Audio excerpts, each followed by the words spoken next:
We have a mandate. First of all, we have a scriptural mandate. Hebrews 10:25, forsake not the assembling of yourselves together, as the manner of some is, even much the more as you see that day approaching. Oh my goodness, I believe the day is approaching.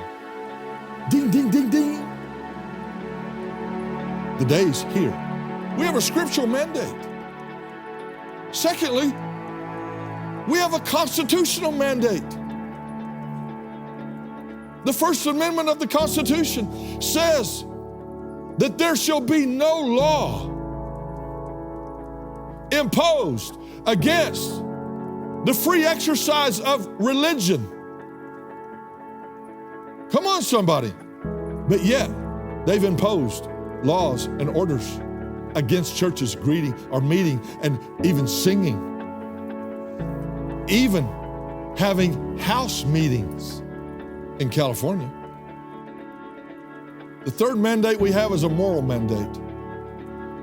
The first one is all I need, the scriptural mandate. I don't need the Constitution to tell me I have a right to peacefully assemble and gather in a church. But thank God we live in a nation that does, and that's why this crowd is so against, and that's why the devil is against America, because we have a written document that provides freedom and exercise of religion. We're the only nation that does. Even most of our states also have in their constitutions, our state does, have in their constitutions the same thing. Thank God for our governor who has said churches are essential from day one and has not restricted us from gathering.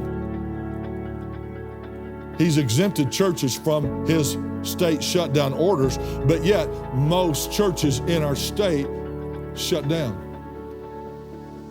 Most, not just many, most. And they haven't come back. Many churches will not reopen ever. Many churches have even said, they've already said, some national figures have even said they will not gather again personally until 2021. What scripture is that? Which constitutional amendment is that? Which moral statement are you following? Well, the church is cowed in fear in many places. But we have scriptural mandate. We have a constitutional mandate, and we have a moral mandate to gather together as believers. Not online, as together. The word assemble in Hebrews 10:25 is the same word as the word church. A gathering of called out, assembled ones. We assemble face to face, not through virtual media. We assemble face to face.